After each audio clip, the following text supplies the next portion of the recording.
A very good morning. You are watching New Vision TV News around Uganda. I am Naseje, and here we look at stories making headlines across the country. We kick start off today's bulletin from Hoima district.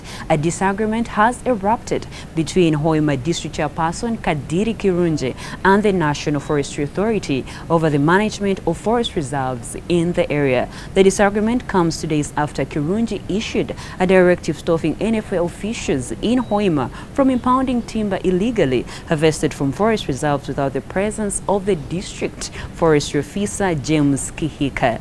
Kirunji on Monday addressed timber dealers who had stormed Hoima police station protesting what they called continued harassment by NFA, while some wanted their timber which had been impounded. The timber dealers, led by their chairperson James Baguma, said instead of protecting forests from degradation, NFA is interested in arresting them and impounding their timber.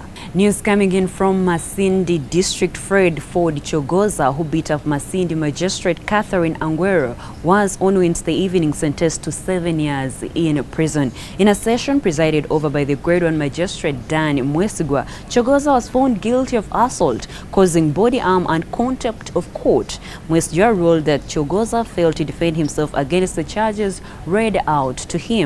The resident state attorney Stanley Baine told court that Chogoza, who had been on remand since December 14th, is a first-time convict and asked court to treat him as a first-time offender. Moving on to Mayuge district, one person was killed and 2 others survived being lynched by a mob in 2 incidents in Mayuge district. Diana Namtuzi, the Mayuge district police officer, identified the deceased as Musimba Mugoya, 25 years, a resident of Walolo Mukandwa in Matuku sub-county in Iganga district. The incident happened on Wednesday at Impumu village in Impumugwe sub-county, Mayugwe district. Namtunzi said Musimba was killed by a mob suspecting him of stealing a cow. She adds that the other suspected thief was with Musimba, identified as Suli Mugabi, 26 years, a resident of Mukandwa, escaped being lynched. And now from Chenjojo district, the town was on Wednesday night plunged into chaos after 11 suspects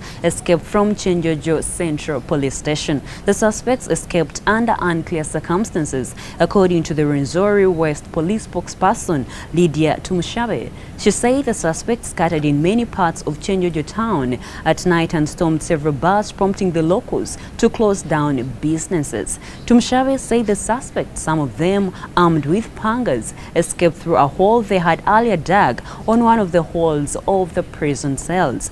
According to Mushabe, one police officer who was on duty by the time the suspects escaped was arrested and charged with aiding the escape of the suspects. Finally, from Chibuku district, the councillors representing Gori Gori sub-county in Chibuku district, Azed Nabulele, on Tuesday escaped being lynched by angry residents over what they called his failure to give satisfactory explanation as to why the sub-county headquarters were relocated to Nagaiza Parish. On July 1st last year, Gorigori Parish in Kamugu sub-county was among the 7 parishes that were granted sub-county status, with its headquarters proposed to be situated a few meters from Gorigori Trading Center. However, a signpost and the office were taken to Nagaiza, something that angered the residents of Gorigori. Residents who fronted the demand for sub-county status, led by Joshua Kiria, said they were surprised that after their dream had come to pass,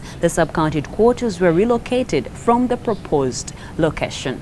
And that's all I had for you. Thank you for watching. Be sure to catch more news updates and other programs here on New Vision TV by visiting our website www.newvision.co.ug. I am Naseje.